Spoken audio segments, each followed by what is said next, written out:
आज आपण मानक पोटल पनीर तरकारी बनैकी देखी। मुझे बिना काजू बिना पोस्त बिना चारू मगज बिना दही बिना बादाम रे बनैबी। मैं तरकारी को घरोई मसला दे गोटे सिक्रेट जिनस दे प्रस्तुत करी। यह द्वारा आर स्वाद पूरा भोजी भली रहिबो। नमस्कार, ट्विंकल किचन को आपण मानक स्वागत। भोजी स्टाइल पोटल पनीर आलू तरकारी पई मैं 8 रु 10टा पोटल नहीं आ सहित मैं गोटे बड़ आलू नहीं ता सहित मैं 100 ग्राम पनीर नहीं। पोटल आलू पनीर रो क्वांटिटी आपण हिसाब रे कम बेसी करि परिबे। मु प्रथमे आलू को काटुची। मैं आलू को टिके बड़ बड़ खंड करी काटिकी नहीं। मैं आलूर ऊपर चोपा को छड़ेनी। आपण चाहिए आलूर ऊपर चोपा को छड़ेकी नहीं पारिबे। तापरे आमे पोटल को काटिबा। पोटलर ऊपर स्किन को लाइटली पील करदेबे। तापरे आमे पोटलर ऊपर पट मुंड आ तल पट मुंड को काटिकी बाहर करदेबा। तापरे मु पोटल को एमती तेरछा करी काटिकी नौची। भोजी रे प्राय पोटल एमती तेरछा ही कटा होता है। आपण हिसाब रे कोनोसी शेप रो पोटल को काटिकी नहीं पारिबे। एबे हम पोटल आ आलू को भल भाबे धोईकी नहीं जिबा। तापरे मैं एठी पनीर को काटुची। मु पनीर को भी टिके बड़ बड़ खंड करी काटिकी नौची।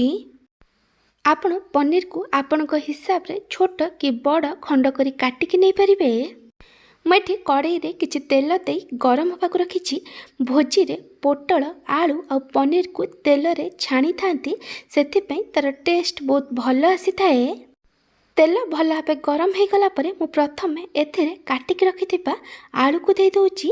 एबे हम एथिरे स्वाद अनुसार लूण पकेइबा आ आलू को मीडियम टू हाई फ्लेम रे कंटिन्यूअस गोले गोले भल भाव लाइट गोल्डन ब्राउन कलर हबा पर्यंत भाजीबा। एठी आलू भल से भाजी हो गलानी। एबे हम आलू को तेल रु छाणी गोटे प्लेट रे काढ़ी दबा। तेल एठी गरम अच्छी। मुझे सेम तेल रे काटिक रखिथिबा पनीर को दे दोची। पनीर को हाई फ्लेम रे टिके लाइट गोल्डन ब्राउन कलर हबा पर्यंत भाजीबा। पनीर को सबु बेले हाई फ्लेम रे भाजीबे, लो फ्लेम रे भाजीबेनी, नहले पनीर टाण हो जिवो। पनीर भी एटी भल से भाजी हो गलानी। पनीर को आ अधिक भाजीबेनी। एबे हम पनीर को तेल रु छाणी गोटे प्लेट रे काढ़ी दबा। एबे हम पोटल को भाजीबा। मैं तेल रे पोटल को दे दोची। तापरे मो पोटल रे स्वाद अनुसार लूण पकेइची। आपण चाहिए एथिरे 1/3 टेबल स्पून हळदी गुंड पकई परिबे। पोटल को भी आम मीडियम टू हाई फ्लेम रे टिके लाइट गोल्डन ब्राउन कलर हवा पर्यंत भाजीबा। आपण चाहिए पोटल आलू आ पनीर को कम तेल रे भी भाजिकी नहीं पारिबे। पोटल एटी भल से भाजी जाइए। एबे हम पोटल को तेल रु छाणिकी गोटे प्लेट रे काढ़ी दबा। मु आपन को गोटे छोट रिक्वेस्ट करुची, जदि आपन को एही रेसिपी भल लागिबो ताले को लाइक करिवे, आपन को सांग मानक सहित शेयर करिवे। जदि एपर्यंत मो चैनल को सब्सक्राइब करि नाहंती ताले सब्सक्राइब करबा को जमार भूलिबेनी। पाखर थिया बेल आइकन ने ऑल नोटिफिकेशन ने क्लिक करिवे। एहा द्वारा मो जो वीडियो आसीबो आपन प्रथमे देखि परिबे। जदि फेसबुक इंस्टाग्राम में देखुचंती ताले फॉलो करबा को जमार भूलिबेनी। एबे हम तरकारी रे दबा पई गोटे मसला बनैबा। सेथिपई मेठी गोटे ग्राइंडर जार रे गोटे बड़ टमाटो को रफली चॉप करके देइची। तापरे मु एथिरे आधा छोट चम्मच गोलमरीच, 2टा लवंग, 2टा छोट खंड दालचीनी आ 2टा गुजराती को देइची। एबे हम को कवर करी भल भाबे बाटिकी नै जिबा। मसला पेस्ट एठी रेडी हो जाइची। चलंतु एबे हम तरकारी बनैबा। तरकारी बनापी मत जेतिकी तेल दरकार मुझे तेल रखी बाकी तेल को काढ़ी देइची। तेल भल भाव गरम होला परे मुझे गोटे छोट चामच चीनी देइची। चीनी एठी ऑप्शनल अच्छी। तेल रे चीनी देले तरकारी रो कलर बहुत भल आसी थाए। चीनी भल भाव कैरामलाइज हो गला परे मुझे गोटे मीडियम साइज पियाज को छोट छोट करी काटिकी पकईची आ गोटे तेजपत्र देइची। एबे हम पियाज को भल भाव लाइट गोल्डन ब्राउन कलर हवा पर्यंत भाजीबा। पियाज ये भलसे भाजी हो गलानी। एबे मु एथिरे 2 छोट चामच अदा रसुण बटा देइछि। एबे आमे सबको भल भाबे मिक्स करी आकु कसिबा जेमती अदा रसुण बटार कंचा बास्ना पळैबो। अदा रसुण बटा ये भलसे कषि हो गलानी। एबे आमे गैस रो फ्लेम को लो करी दबा आउ एथिरे किछि गुंड मसला पकेइबा। गुंड मसला रे मैं ये पकई 1/3 टेबल स्पून हलदी गुंड, गोटे छोट चामच जीरा धनिया गुंड, लंका गुंड आउ 2 छोट चामच चिकेन मसला। आ जगार आपण किछि भी सब्जी मसला कि मीट मसला पकई पारिबे। आपन को जतिकी राग दरकार से अनुसार लंका गुंड नेबे। तापरे आमे एथिरे 3 रु 4 छोट चामच पानी दे मसला को कषिबा जेमती गुंड मसलार कंचा बास्ना पळैबो आ मसलारू तेल छाड़िबा आरंभ करिबो।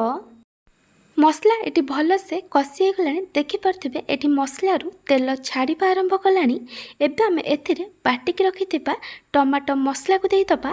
तापरे आमे एथिरे स्वाद अनुसार लूण पकेइबा। तरकारी पई जेतिकी लूण दरकार मैं ये पकई देइछि। तापरे मैं एथिरे 2 छोट चामच कसूरी मेथी देइछि। तापरे सबको भल भाबे मिक्स करी आमे को कषिबा जेमती मसलार कंचा बास्ना पळैबो। एठी लूण पकेइबा द्वारा टमाटो जल्दी सिझी जिवो और मसला जल्दी कषि हो जिवो। मसला ये भलसे कषि हो गलानी। देखिपे ये मसलारू तेल छाड़िबा आरंभ कलानी।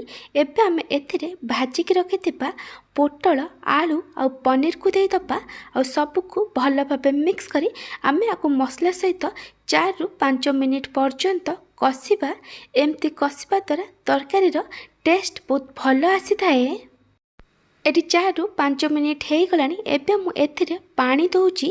आपन को तरकारी रे जेमती ग्रेवी दरकार से अनुसार पानी देबे। भोजी स्टाइल तरकारी टिके बहलिया हेताए, बेसी पतला हे न थाए। सेथि पे मु एथिरे 1 रु 1.5 कप पानी देइची। एबे आमे सबको भल भाबे मिक्स करी तरकारी को हाई फ्लेम रे 2 रु 3 मिनिट पर्यंत फुटिबा पई छाड़ी दबा। तरकारी ये भलसे फुटी गलानी। तरकारी को आउ थरे भल भाबे मिक्स करी दबा आ आकु कवर करी लो फ्लेम रे 8 रु 10 मिनिट पर्यंत कुक करिबा जेमती आलू आ पोटल भल भाबे सिझी जिवो। 10 मिनिट पर मैं घोड़नी काढ़ी देइछि। मैं आपन को देखै दउछि एठी आलू आ पोटल भल भाबे सिझी जाइछि। एबे आमे तरकारी को आउ थरे भल भाबे मिक्स करी दबा। तापरे आमे एथिरे गोटे छोट चामच गरम मसला गुंड पकेइबा। तापरे मु एथिरे 1 कप नड़िया रस दउछि। एबे आमे सबको भल भाबे मिक्स करी आमे आकु मीडियम टू हाई फ्लेम रे 2 रु 3 मिनिट पर्यंत कुक करिबा। आपण आकु अधिक समय कुक करिबेनी। एटी 2 रु 3 मिनिट हो गलानी। सबको आउ थरे भल भाबे मिक्स करी दबा आउ गैस बंद करी दबा। आपण चाहिले आ ऊपर किछि काटिकी धनिया पत्र पकई परिबे। भोजी स्टाइल पोटल पनीर आलू तरकारी एटी रेडी हो जाइछि। मैं आपन को देखै दउछि। देखिपे ग्रेवी केते थिक अछि। बिना काजू बिना पोस्त बिना क्रीम रे भी ए तरकारी बहुत टेस्टी लागिबो। जदि आपन को ए भोजी स्टाइल पोटल पनीर तरकारी रेसिपी भल लागिथिबो ताला को लाइक करिवे, आपनक सांग मानक सहित शेयर करिवे। जदि एपर्यंत मो चैनल को सब्सक्राइब करि नाहंती ताले सब्सक्राइब करबा को जमार भूलिबेनी। पाखर बेल आइकन ने ऑल नोटिफिकेशन ने क्लिक करिवे। एहा द्वारा मो जो वीडियो आसीबो आपन प्रथमे देखि परिबे। जदि फेसबुक इंस्टाग्राम में देखुचंती ताले फॉलो करबा को जमार भूलिबेनी। Thank you for watching.